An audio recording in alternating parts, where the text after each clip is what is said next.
Good afternoon, everybody. Yes, we are live now. Welcome to JS Gyan Society.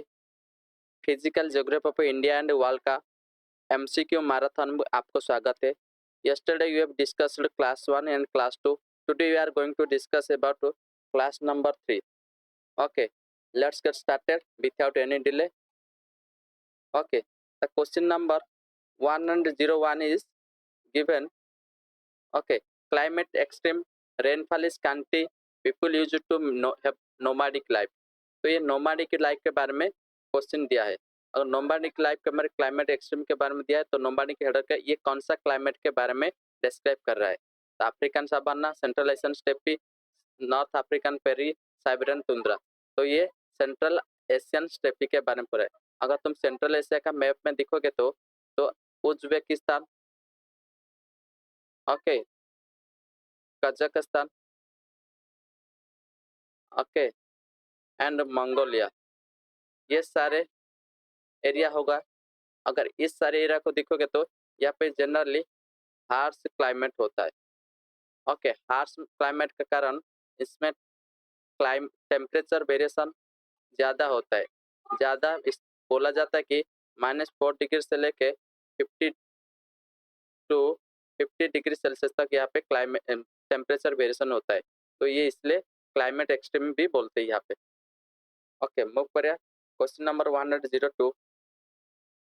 Which of the following phenomena might have influenced the evolution of organism? तो evolution of organism का इनमें से कौन सा phenomena जो कि influence करता है. देखो, कॉन्टिनेंटल ड्रिफ्ट, हाँ ये करता है क्योंकि कॉन्टिनेंटल ड्रिफ्ट के वजह से क्या होता है ना, हमारा क्लाइमेट चेंज होता है. क्लाइमेट चेंज होता है मतलब क्या है ना, हमारा वार्म क्लाइमेट से जैसे कि कोल्ड क्लाइमेट हो गया. वार्म क्लाइमेट में क्या था ना, डायनासोर का स्पेसिस था. ओके, लेकिन कोल्ड क्लाइमेट में डायनासोर का स्पेसिस का एक्सटेंट हो गया. और धीरे धीरे क्या हो गया, अभी मॉडरेट क्लाइमेट का चल रहा है. मॉडरेट क्लाइमेट चल रहा है, इसका मतलब क्या है, फिर से होमो सापियंस का, होमो स्पेसिस का डेवलपमेंट हो रहा है. उसी तरह ग्लाशियल साइकिल भी क्या होता है, जो ग्लाशियल साइकिल होता है ना, ओके, वार्म, देन ग्लाशियर फ्रीजिंग होगा, फिर वार्म होने के बाद उन पर ग्लाशियर मेल्ट होगा, फिर फ्रीजिंग होगा, मेल्ट होगा. इसके वजह से क्या होता है, इवोल्यूशन ऑफ स्पेसिस होता है. तो ये भी क्या हो गया, दोनों. तो दोनों के वजह से इन्फ्लुएंस करते evolution of organism in the earth. Next, question number 103. Which of the following, the wind in the above blown between 30 degree north and 60 degree south latitude throughout the year is also known as westerly. तो देखो यहाँ पे 30 degree north दिया होता तो सही होता, लेकिन 60 डिग्री साउथ दे दिया है. नॉर्थ साउथ इतना बड़ा रेंज नहीं होता है, तो ये गलत हो गया statement. The moisture of air that causes winter rain in western region of the India are part of westerly. तो ये भी सही है. ओके, तो ऑप्शन बी हो जाएगा इसका राइट आंसर. मूव करें नेक्स्ट क्वेश्चन को. Question number 104.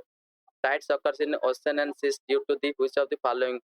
तो सी एंड ओशन में जो टाइड फॉर्म होता है इसका रीजन क्या है ना, gravitational force of the sun, yes, gravitational force of the sun. Gravitational force of the moon, हाँ ये भी सही है. तो centrifugal force of the earth, हाँ ये भी सही है. देखो सेंट्रीफ्यूगल फोर्स कैसे सुन ले. देखो अर्थ क्या करता है, रोटेशन करता है. रोटेशन करने के बाद सेंट्रीफ्यूगल फोर्स डेवलप होता है. ये भी क्या होता है ना, ओशन टाइड का, ओशन एंड सी में टाइड का फॉर्मेशन में मदद करता है. तो तीनों के तीनों स्टेटमेंट सही है, तो option D is the right answer. Question number 105. Okay, each day is more or less same.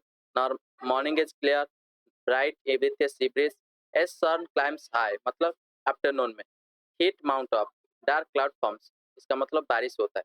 तो ये कौन सा रीजन के बारे में बोल रहा है ना, ये इक्वेटोरियल रीजन के बारे में बोल रहा है.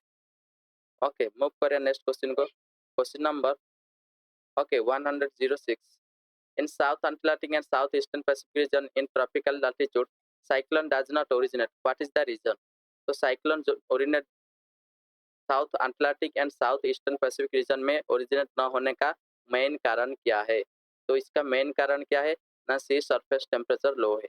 तो सी सरफेस टेम्परेचर लो होगा तो साइक्लोन फॉर्मेशन होगा, क्योंकि 6.5 डिग्री सेल्सियस अगर टेम्परेचर होगा ना सी सरफेस टेम्परेचर, तभी जाके साइक्लोन डेवलपमेंट होगा. तो सी सरफेस टेम्परेचर लो होने के कारण इस यहाँ पे साइक्लोन का डेवलपमेंट ठीक से नहीं हो पा रहा है. तो this option A is the right answer. Next, what explains eastward flow of the equatorial counter current? इनमें से कौन सा जो इक्वेटोरियल काउंटर करंट को ईस्टवर्ड फ्लो होने में एक्सप्लेन करता है? तो देखो, इक्वेटोरियल काउंटर करंट ईस्टवर्ड मतलब क्या होता है ना, ईस्टवर्ड मतलब वेस्ट से लेके ईस्ट तक क्या करता है, मूव करता है। लेकिन हम आपको पता है अर्थ का रोटेशन जो होता है, अर्थ का रोटेशन क्या होता है ना, वेस्टवर्ड, ओके, ईस्ट से वेस्ट होता है। ओके, तो ईस्ट वेस्ट रोटेशन होगा तो ऑटोमेटिकली उसका इक्वेटोरियल काउंटर करंट उसका अपोजिट होगा। तो ये किसके वजह से होता है ना, ये अर्थ का रोटेशन इसका एक्सिस के वजह से ही ये जो इक्वेटोरियल करंट काउंटर करंट का फ्लो ईस्टवर्ड ये एक्सप्लेन हो जाता है। Next 108, which of the following is tributary of Brahmaputra? Brahmaputra का ट्रिब्यूटरी कौन सा है? दिबांग, कामेंग, लोहित, ये तीनों। तो तीनों के तीनों, हाँ यस, तीनों के तीनों क्या है, ब्रह्मपुत्र का ट्रिब्यूटरी। देखो ब्रह्मपुत्र रिवर को देखोगे इंडिया के मैप में, तो यहाँ पे तिब्बत से निकल के यहाँ पे अरुणाचल प्रदेश के एरिया में इंडिया में एंट्री किया है, बांग्लादेश देके वे ऑफ बंगाल में वो फ्लो किया गया है। ओके, इंडिया का मैप ऐसे ड्रॉ करेगा ना तो यहाँ पे तुमको दिखाई देगा। तो नेक्स्ट, ब्रह्मपुत्र रिवर का, कोई भी रिवर का दो टाइप का ट्रिब्यूटरी होता है, एक होता है राइट बैंक ट्रिब्यूटरी, एक होता है लेफ्ट बैंक ट्रिब्यूटरी। ओके, तो राइट बैंक ट्रिब्यूटरी क्या होता है ना, लेफ्ट बैंक ट्रिब्यूटरी क्या है ना, राइट साइड में लेफ्ट साइड में आके नदी के साथ मिला होगा, उसको राइट बैंक या लेफ्ट बैंक ट्रिब्यूटरी हम बोलते हैं। तो दिखते हैं कि इसका जो ब्रह्मपुत्र रिवर का left bank tributary, right bank tributary कौन सा है एंड लेफ्ट बैंक ट्रिब्यूटरी कौन सा है उसके बारे में देखते हैं। तो देखो पहले राइट बैंक ट्रिब्यूटरी के बारे में देखते हैं। राइट बैंक ट्रिब्यूटरी क्या क्या है ना, कामेंग, कामेंग के ऑप्शन में है, तो कामेंग क्या है, राइट बैंक ट्रिब्यूटरी है। उसके साथ साथ मानस, मानस भी क्या है, ये भी राइट बैंक ट्रिब्यूटरी है। मानस के बाद सुबनसरी, सुबनसिरी, सुबनसिरी रिवर भी इसका राइट बैंक ट्रिब्यूटरी है। उसके साथ साथ संकोस, सनकोस भी रिवर क्या है इसका राइट बैंक ट्रिब्यूटरी। उसके साथ लेफ्ट बैंक ट्रिब्यूटरी क्या क्या है ब्रह्मपुत्र का ना, दिबांग, ऑप्शन में दिया है दिबांग एक लेफ्ट बैंक ट्रिब्यूटरी है। उसके साथ साथ लोहित, लोहित भी एक है। उसके उसके बाद क्या है ना, सिकांग, सिकांग एक रिवर है जो कि इसका लेफ्ट बैंक ट्रिब्यूटरी है। तो ब्रह्मपुत्र का right bank tributary and left bank tributary समझ में आ गया। मूव करते हैं नेक्स्ट क्वेश्चन को। With reference to Indian ocean dipole, Indian ocean dipole के बारे में sometimes mention in news while forecasting Indian monsoon, which of the following statement are correct? Indian monsoon का जो फोरकास्ट होता है ना, इंडियन डाइपोल का जो रेफरेंस में जो मेंशन है उसको स्टेटमेंट क्या दिया है, उसको मेंशन से कौन सा सही है उसको ढूंढना है। ओके, स्टेटमेंट 1 दिया है, IOD phenomena is characterized by the difference in sea surface temperature between tropical western Indian Ocean and tropical eastern Pacific Ocean। तो देखो याद रखो कि इंडियन ओशन डाइपोल मतलब इंडियन ओशन के बारे में बोला गया है, यहाँ पे पैसिफिक ओशन दिया ईस्टर्न का, तो ये गलत स्टेटमेंट हो गया। तो in Indian ocean dipole phenomena can influence an El Nino's impact on the monsoon. तो एल निनो का इम्पैक्ट होता है मानसून में, हाँ हो, ये मानसून को डिटरमाइन करने के लिए यूज होता है पैरामीटर। तो option 2 is the right answer. तो option B is the right answer. Question number 110, okay, the Barren Island volcano is active volcano located in Indian territory. हाँ, ये बैरन आइलैंड इंडियन टेरिटरी में, तो ये स्टेटमेंट सही है।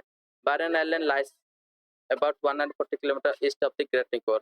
तो ये स्टेटमेंट को थोड़ा मार्क करके रखो कि 140 किलोमीटर तुमको पता नहीं, लेकिन ये थर्ड स्टेटमेंट पढ़ो। The last time the Barren Island volcano erupted was in 1991 and it is has remained inactive since then.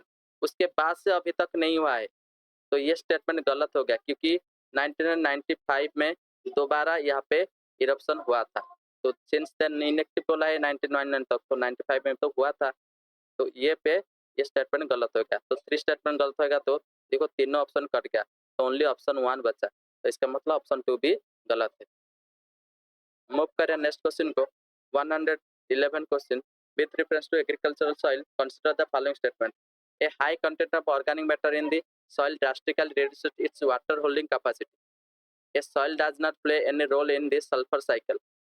Okay, statement 3, irrigation over a period of time can contribute to salinization of some agricultural land.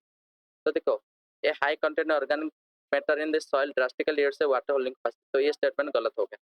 Soil does not play, ये भी statement गलत हो गया. Irrigation over a period of time can contribute to the salinization of some, ये भी सही है.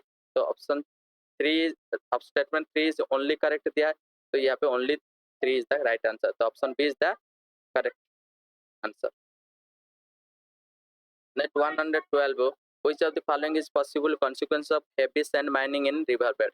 तो heavy river sand mining होने का कारण, ज्यादा sand mining river bed में होने के कारण क्या क्या possible consequences हो सकता है? तो ऑप्शन 1 दिया है, decrease salinity in the river. decrease salinity नहीं, increase होगा salinity. तो ये स्टेटमेंट गलत हो गया. pollution of ground water, हाँ हो सकता है pollution of ground water. lowering of the ground table, yes, lowering of water table. Okay, तो ये होगा. तो 2 and 3 आर राइट आंसर. तो option B is the right answer. 113, which of the following statement best describes carbon fertilization? तो carbon fertilization के बारे में कौन सा स्टेटमेंट बेस्ट डिस्क्राइब करता है ना? देखो, increasing plant growth due to increasing concentration of carbon dioxide in atmosphere. Plant का ग्रोथ के साथ इंक्रीज होगा कार्बन डाइऑक्साइड एटमॉस्फेयर, तो प्लांट ग्रोथ होगा. टेम्परेचर अर्थ का इंक्रीज होगा, एटमॉस्फेयर में प्लांट ग्रोथ होगा. तो ये तो नहीं है, ये तो ग्लोबल वार्मिंग हो गया. नेक्स्ट, इंक्रीजिंग एसिडिटी, ये तो ओशन का, ये भी नहीं है, ये भी नहीं है. तो राइट आंसर होगा ऑप्शन ए, क्योंकि कार्बन फर्टिलाइजेशन का मतलब क्या है ना, कार्बन का एटमॉस्फेयर में जितना ज्यादा होगा वो प्लांट ग्रोथ के लिए उतना बेनिफिशियल होगा, वो फर्टिलाइजर की तरह काम करेगा. तो option A is the right answer. Question number 114, consider the following statement. The Earth magnetic field has reversed every few 100,000 years. Yes, this is right. When the Earth is created, then 4,000 million years ago, there is 54% of oxygen and no carbon dioxide. No carbon dioxide. ये statement गलत हो गया. When living organism originate, then modified the early atmosphere of the Earth. हाँ, yes, ये early atmosphere को modify किया है. तो statement 1 and 3 are correct. तो option C is the right answer. Okay, move करें 115 number question. On 21 June the sun. तो 21 जून को सन का कंडीशन में स्थिति क्या है ना? Does not set below the horizon at Arctic circle. तो इसका राइट आंसर होगा option A. Okay, next question number 116, which of the following statement are correct about the deposit of methane hydrate? Global warming might trigger the release of methane gas from this deposit. Yes, global warming होने से deposit से trigger हो सकता है. Large deposit of methane hydrate are found in Arctic tundra and under the sea floor. ये भी सही है. Methane in atmosphere oxide to carbon dioxide after decade or 2, ये भी सही है. तो तीनों के तीनों स्टेटमेंट सही है, इसलिए इसका राइट आंसर क्या हो जाएगा ना? Option D. Why are few dewdrops not formed on a cloudy night? तो dewdrop cloudy night में फॉर्म क्यों नहीं होता है ना? Cloud absorbs the radiation released from the earth surface. Cloud reflects back the earth radiation. Okay, option C दिया है, earth surface would have low temperature on cloudy night. Cloud deflect the blowing wind to the ground level. तो इसका right answer क्या होगा? Option D, क्योंकि cloud reflect करता है अर्थ का रेडिएशन को बैक करता है. तो ये उसका रीजन है, ताकि क्लाउड नाइट में ड्यू ड्रॉप फॉर्म नहीं होता. Okay, question number 118, with reference to ocean mean temperature, which of the following statement are correct? Ocean mean temperature is measured up to a depth of 26 degree. Isotherm which is 129 meter in the southwestern Indian Ocean during January and March. यहाँ पे देखो 129 metre दिया है, तो इसका right answer होगा 15 metre. तो 59 metre होगा तो इसका सही होता है, लेकिन इसलिए स्टेटमेंट क्या हो जाएगा? गलत हो गया. Ocean mean temperature collected during January March can be used in assessing whether the amount of rainfall in monsoon will be less or more than a certain long term mean average. Yes, OMT को ही monsoon का जो amount of rainfall determine करने में help किया जाता है. तो option 2 is the right answer. तो option D is the correct answer. Move करें नेक्स्ट क्वेश्चन को. Question number 119, which of the following statement are correct? Okay, jet stream occurs in northern hemisphere only. Northern sphere southern sphere में होता है. Okay, only some cyclone develop in eye. Yes, this is correct. The temperature inside the eye is nearly 10 degree less than that of surrounding. 10 degree less कुछ है, ये स्टेटमेंट गलत हो गया. ओके, ये क्योंकि आई के पास टेम्परेचर ज्यादा होता है इसलिए प्रेशर कम होता है, तो ये स्टेटमेंट गलत हो गया. तो only statement 2 is the right answer. तो option C is the right answer.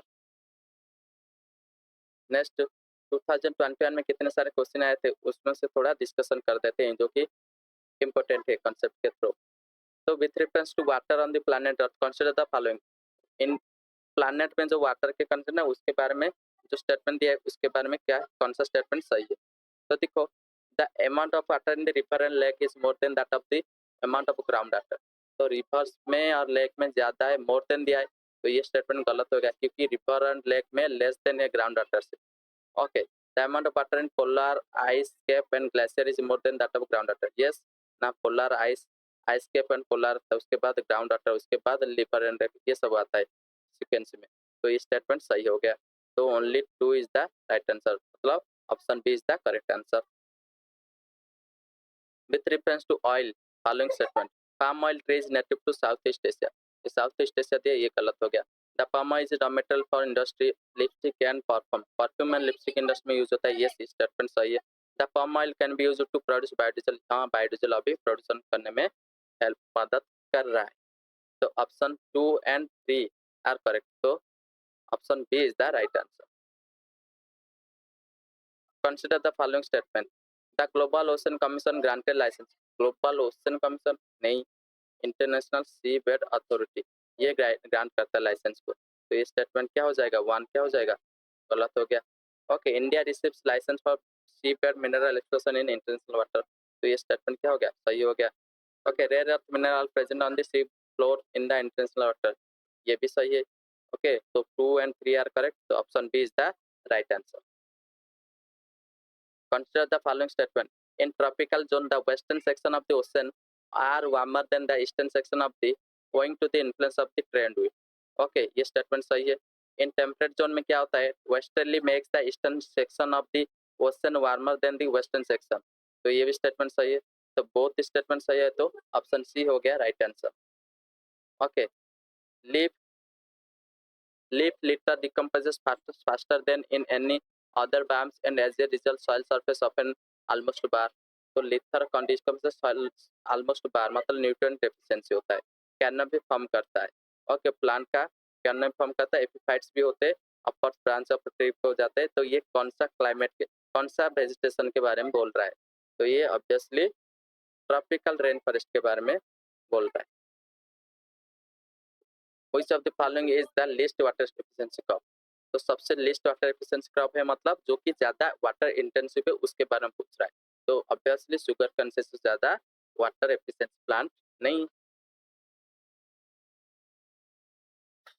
Consider the following statement. High clouds primarily reflect solar radiation and cool the surface of the earth. High cloud करता है, ये स्टेटमेंट गलत हो गया. Low cloud have the high absorption infrared direction and earth surface that cause global warming. ये भी statement गलत हो गया. तो 2 स्टेटमेंट गलत हो गया, तो option D is the right answer. Consider the following. BTBD is the largest refugee settlement in north western Kenya. North western Kenya दिया है, तो ये स्टेटमेंट गलत हो गया.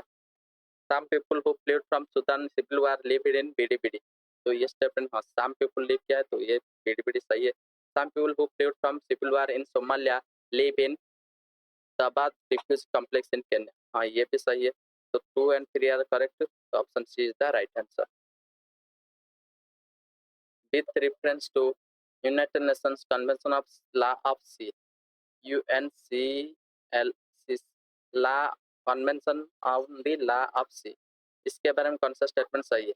A coastal state right to establish breadth of its territorial sea up to a limit not exceeding 12 nautical miles measured from the baseline determined in accordance with the convention. Not exceeding 12 mile, ये तो इस statement सही हो गया. Statement 2 दिया है. Ships are all states whether coastal or landlocked enjoy the right of the innocent passage through the territorial sea. हाँ, innocent passage से ये कर सकते हो. स्टेटमेंट 2 भी करेक्ट है. The exclusive economic zone shall not exceed beyond 200 nautical miles from the baseline from which breadth of the territorial sea is measured. तो ये भी स्टेटमेंट क्या हो गया, सही हो गया। तो तीनों के तीनों स्टेटमेंट क्या हो गया ना, करेक्ट है। तो ऑप्शन डी हो जाएगा इसका right answer. Which of the following lakes of the West Africa has become dry and turned into a desert? तो इनमें से कौन सा लेक है जो वेस्ट अफ्रीका का ड्राई एंड डेजर्ट में कन्वर्ट हो गया? तो याद रखो ये डायरेक्ट जीके क्वेश्चन। लेक फोगुइवाइन ये क्या है, वेस्ट अफ्रीका का एक लेक है जो कि डेजर्ट हो गया है एंड ड्राई हो गया। Gandikota Canyon in South India was created by which of the one of the following river? तो गांडीकोटा कैनन का ये पेन्नार रिवर के वजह से ही फॉर्म हुआ है। तो इसका राइट आंसर होगा पेन्नार, सी। द टर्म लैवेंडर, लैवेंडर से आता है, लैवेंडर से लैवेंडर, लाभांड से लैवेंडर आता है। लैवेंडर मतलब मेडिटेरियन रीजन, तो ये ऑप्शन हो जाएगा ईस्टर्न रीजन ऑफ मेडिटेरियन। तो इटाली उसके साथ साइड वाला रीजन ये हो गया ईस्टर्न रीजन ऑफ मेडिटेरियन, वहाँ पे लैवेंडर का कल्टीवेशन ज्यादा करता है, इसलिए लैवेंडर उस रीजन को रिप्रेजेंट करता है।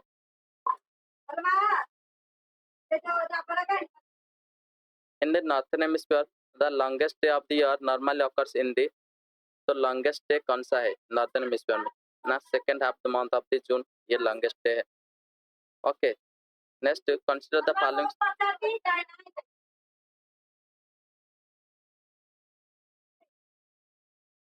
ओके क्वेश्चन नंबर देखो, स्टेटमेंट 1 दिया है, India despite having uranium deposit depends on coal for the most of the electricity production, ये स्टेटमेंट सही है। ओके स्टेटमेंट 2 दिया है, uranium enriched to extend up at least 60% is required for the production of electricity.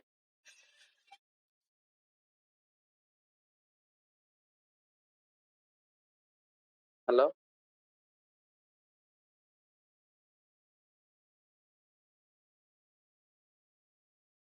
Okay, statement 1 is correct. Statement 2 दिया है, uranium enriched to the extent of at least 60% of the production for electricity. Okay, तो ये statement 2 क्या हो गया ना, गलत हो गया। तो इसका राइट आंसर क्या हो जाएगा ना, ऑप्शन सी। तो ऑप्शन सी हो जाएगा इसका राइट आंसर। नेक्स्ट मूव कर,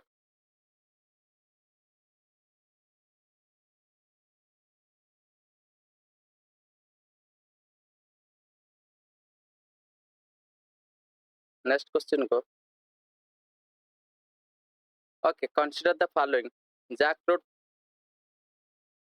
महुआ, टीक, इनमें से कौन सा डेसिडियस ट्री है?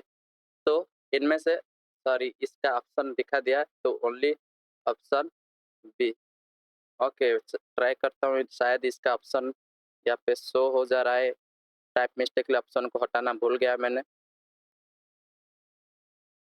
ओके यहाँ पे देखो, the above 3/4 of the walls cobalt, a metal required for the manufacture of battery for electric motor vehicle, is produced by, option A दिया है अर्जेंटीना, ऑप्शन बी दिया है बोस्टवाना, ऑप्शन सी दिया है democratic republic of Congo, option D दिया है Kazakhstan. तो इसका राइट आंसर होगा option C democratic republic of Congo. Okay next, which of the following is a part of Congo basin, इनमें से कौन सा कांगो बेसिन का पार्ट है? तो कांगो बेसिन का पार्ट याद रखो, कैमरून क्या है, एक कांगो बेसिन का पार्ट है। ओके नेक्स्ट मूव करिए question number, consider the following statement. Statement 1 दिया है, Switzerland is one of the leading exporter of gold in terms of value. तो हाँ ये स्टेटमेंट क्या है, करेक्ट है। Statement 2, Switzerland has the second largest gold reserve, second reserve पूछा है, तो ये स्टेटमेंट गलत हो गया, तो इसलिए only one statement is correct, तो option C is the right answer. Okay which of the following reference to earth atmosphere, which of the following statement is correct, earth का एटमॉस्फेयर में कौन सा स्टेटमेंट करेक्ट है? Okay the total amount of a number the total amount of insolation received at the equator is roughly around 10 times that of the received at the pole. Statement 2 दिया है, infrared rays constitute roughly 2/3 of the insolation. Option C दिया है infrared waves are largely absorbed by the water vapor that is concentrated in the lower atmosphere. Option D दिया है infrared waves are part of the visible spectrum of the electromagnetic waves of a solar radiation. तो इसका right answer होगा option C. Okay, next consider the following statement. Statement 1 दिया है the soil in tropical rainforest is rich in nutrient. देखो tropical rainforest rich नहीं होता है, nutrient efficiency होता है. The high temperature and moisture of tropical rainforest cause dead organic matter in soil decomposes quickly. तो ये स्टेटमेंट सही है. तो स्टेटमेंट 1 क्या है, इनकरेक्ट है. स्टेटमेंट 2 क्या है, करेक्ट है. तो option D is the right answer. Okay, next move करिए. Consider following statement. स्टेटमेंट 1 दिया है that temperature construct between continent and ocean is greater during summer than in winter. The specific heat of water is more than that of the land surface. तो इसका right answer क्या होगा ना, option B है. दोनों statement सही है लेकिन एक दूसरे का एक्सप्लेनेशन नहीं है. Consider the following statement. Consider the following statement. In seismograph P waves are recorded earlier than S wave. हाँ, ये स्टेटमेंट सही है. पी वेव पहले देता है. Next, in P wave the individual particle vibrate to and fro direction of wave propagation, whereas S wave the particle vibrate up and down at right angle to the direction of wave propagation. तो ये statement क्या हो जाएगा, ये भी सही है. तो दोनों स्टेटमेंट सही है, तो option C is the correct answer. Consider the following statement. Statement 1 दिया है according to United Nations world water development report, India extract more than a quarter of world's ground water withdrawal each year. तो ये statement सही है. India needs to extract more than a quarter of world's ground water each year to satisfy drinking water and sanitation need. Almost 18% of population living in its territory. तो ये स्टेटमेंट गलत हो गया. नीड्स टू भी नहीं है, ये ऑलरेडी तो कर रहा है. तो स्टेटमेंट 2 क्या हो जाएगा, गलत हो जाएगा. अगर स्टेटमेंट 2 गलत है तो ऑप्शन सी हो जाएगा right answer. Okay, this is for today. Okay, यहाँ पे हमारा फिजिकल ज्योग्राफी का पार्ट एंड होता है. नेक्स्ट अब इंडियन ज्योग्राफी स्टार्ट करेंगे. इंडियन ज्योग्राफी नेक्स्ट डे में स्टार्ट करेंगे. और इंडिया का ज्योग्राफी कंप्लीट होने के बाद हम वर्ल्ड ज्योग्राफी के बारे में, जो पॉलिटिकल ज्योग्राफी के बारे में थोड़ा सा पढ़ेंगे, मैपिंग के बारे में. उसके बाद नेक्स्ट क्लासेस में हम इंडियन पॉलिटी के जंप करेंगे, जो कि प्रीलिम्स के लिए बहुत इंपॉर्टेंट है. Okay, okay, this is for today. Hope you like the video most. And one more important news, if you're new to the channel, then make sure you subscribe the channel and click the bell icon so that every notification we will get earlier. And hope it is helpful for you and crack the exam with great interest, great spirit. Hope all the best for the prelims in June. Okay, bye, thank you.